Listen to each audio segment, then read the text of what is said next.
तीन तिगाड़ा काम बिगाड़ा। तीन बहुओं के रवैये से सासू माँ बहुत परेशान थी। दरअसल बात ये थी कि तीनों बहुओं में किसी बात को लेकर अनबन हो गई थी। तब से ही तीनों एक दूसरे से मुंह फुलाए रहती थी। ना कोई सीधे मुंह किसी से बात करती, ना किसी का कहना मानती।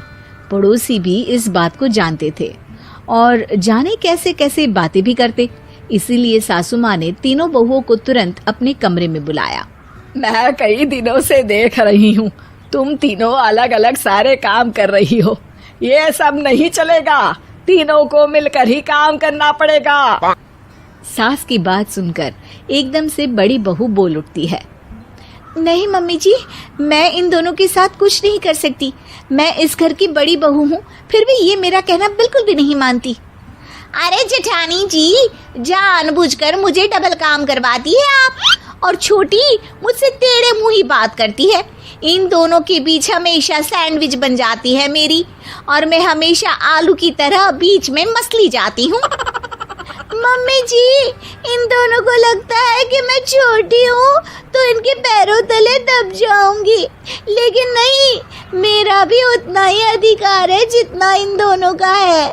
बड़ी आई दोनों मेरी चुगली करने के लिए, मुझे क्या कम समझ रखा है। तीनों बहू एक दूसरे से बहस करने लगती है और सास दोबारा ये देखकर टेंशन में आ जाती है और सबसे कहती है, चुप हो जाओ, अब से तुम तीनों सारे काम एक साथ करोगी, आंख बंद करके एक दूसरे की बात सुनोगी। तुम तीनों इस बात को गांठ बांध लो, वरना अगली छुट्टियों में तुम्हारा अपना मायके जाना कैंसिल। सास की बातें सुनकर डर के मारे तीनों हामी भर देती हैं। जी मम्मी जी, मैं समझ गई। हाँ मम्मी जी, जैसा आप कहें, आप जो कहेंगी मैं वही करूंगी। तीनों बहू सास की बात को गांठ बांध लेती है और वादा करती है कि अब से सारे काम वो तीनों एक साथ मिलकर ही करेंगी। ये सब देखकर सास खुश हो जाती है और वहां से चली जाती है। नीचे जाकर वो देखती है कि घर में शर्मा जी आए हुए होते हैं। सास जोर से आवाज लगाकर कहती है, अरे बहू, जरा चाय बनाकर तो लाना, शर्मा जी आए हैं। सास की बात सुनकर तीनों बहू तुरंत किचन की ओर भागती है और चाय बनाना शुरू कर देती है। मुझे तो एकदम मसाले वाली कड़क चाय पसंद है, तो हम शर्मा जी के लिए मसाले वाली चाय ही बनाएंगे। अरे नहीं दीदी, गर्मी के मौसम में मसाला चाय कौन पीता है?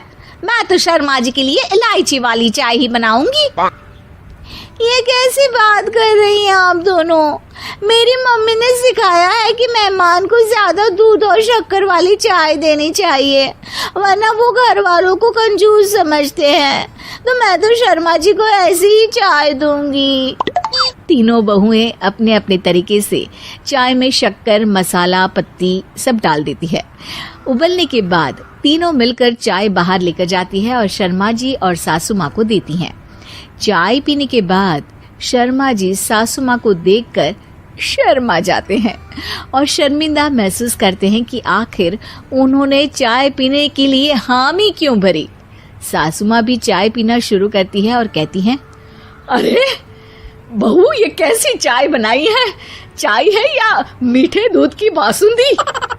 हाँ, चाय अच्छी नहीं लगी क्या? कोई बात नहीं, हम पराठा बनाकर लाते हैं। चलो चलो अंदर। हाँ हाँ चलो, हाँ आती हूँ मैं भी। नहीं नहीं, मेरा पेट चाय ने ही चौपट कर दिया, वही काफी है। पराठे से पोपट नहीं करवाना, मैं तो चलता हूँ।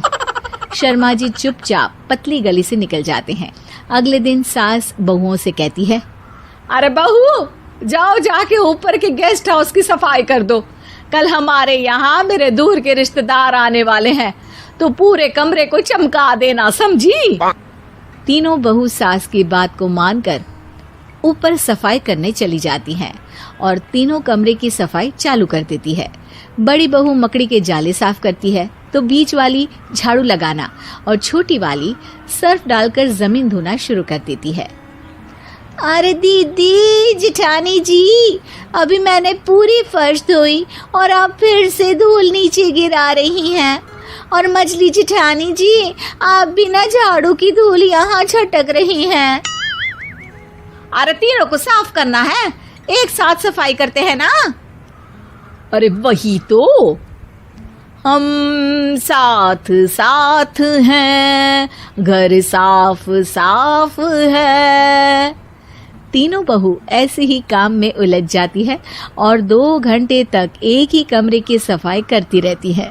बहुत देर से अपनी बहुओं को ना देखने के कारण सास ऊपर कमरे में उन्हें देखने जाती है, लेकिन कमरे में घुसती ही वो गीली फर्श पर फिसलने के कारण नीचे गिर जाती है। ओरी मोरी मैया, हड्डी मरोड़ के रख दी। आए मेरी तो कमर ही टूट गई रे। तीनों बहुएं सास को उठाती हैं और बिस्तर पर सुला देती है। अरे मेरे हाथ पैर दर्द कर रहे हैं, दबा दो, आराम मिलेगा। हाँ जी माँ जी। अरे जी माँ जी। और तीनों बहुएं एक साथ सास के हाथ को दबाना शुरू कर देती हैं।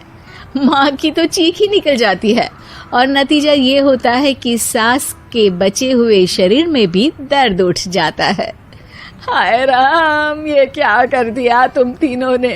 अरे मेरी तो किस्मत ही फूटी है कि तुम जैसी बहुएं मुझे मिली। हे भगवान, पूरे शरीर में दर्द बढ़ गया है। अब तो पता नहीं कि चल भी पाऊंगी या नहीं।